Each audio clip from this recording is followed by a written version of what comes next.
మనకి సిబిల్ స్కోర్ అన్నది చాలా ఇంపార్టెంట్ అని అందరికీ తెలుసు. మనం ఎప్పుడైనా సిబిల్ స్కోర్ గురించి ఆలోచిస్తే ఫస్ట్ మనకు గుర్తొచ్చేది ఆ ఐడియల్ డ్రీమ్ స్కోర్ ఆఫ్ 900. నేను ఆల్మోస్ట్ ఒక 3 సంవత్సరాలు 7 నెలల నుంచి 22 ఈఎంఐలు కట్టిన తర్వాత కూడా నా స్కోర్ ఎంతరా అని చెక్ చేసుకుంటే 781 పాయింట్స్ మాత్రమే ఉంది. అసలు సిబిల్లో ఈ 900 అన్నది టచ్ అవ్వడం మిత్తా? Let us break it down. CIBIL అనేది 300 పాయింట్స్ నుంచి 900 పాయింట్స్ వరకు ఉంటుంది. సో ఇక్కడ 300 అనేది లీస్ట్. అదే 900 అంటే that is like your mount Everest. అది ఒక పీక్ నంబర్. దాన్ని అచీవ్ చేయడం అందరికీ అంత ఈజీ అయితే కాదు. 750 ప్లస్ ఉంటే గనక అది డీసెంట్ స్కోర్ టు హ్యావ్. మీకు 750 ప్లస్ కనుక క్రెడిట్ స్కోర్ ఉంటే ఏ బ్యాంక్ అయినా, క్రెడిట్ కార్డ్ అయినా, ఎనీ లెండింగ్ ప్లాట్ఫామ్ మిమ్మల్ని ఓపెన్ ఆర్మ్స్ తో వెల్కమ్ చేస్తారు. నేను మీకు సింపుల్ గా 3 స్టెప్స్ లో మీ సిబిల్ స్కోర్ ని ఇంప్రూవ్ ఎలా చేసుకోవచ్చో చెప్తాను, వినండి.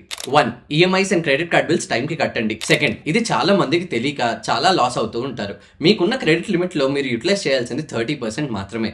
అంతకన్నా మీ యూటిలైజేషన్ ఎక్కువ ఉంటే గనక మీకు సిబిల్ స్కోర్ ఎఫెక్ట్ అయ్యే ఛాన్సెస్ చాలా ఎక్కువ ఉంటాయి. 3. ఒకే టైంలో చాలా లోన్స్ కి కానీ, చాలా క్రెడిట్ కార్డ్స్ కానీ మల్టిపుల్ ఎంక్వైరీస్ పెట్టకండి. ఈ హార్డ్ ఎంక్వైరీస్ వల్ల మీకు సిబిల్ స్కోర్ తగ్గే ఛాన్సెస్ చాలా ఎక్కువ ఉంటాయి. ప్రతి ఎంక్వైరీ మీ సిబిల్ స్కోర్ కి పడే ఒక పంచ్ లాంటిది. సో రిమెంబర్, సిబిల్ స్కోర్ అన్నది ఏదో ఒక జస్ట్ ర్యాండమ్ నంబరే కాదు. ఇది మీ ఫైనాన్షియల్ ఫ్రీడమ్ కి gateway and it's like a passport to it. So ఇలాంటి అమేజింగ్ ఫైనాన్షియల్ నాలెడ్జ్ గురించి గ్రో తెలుగుని ఫాలో కొట్టేయండి.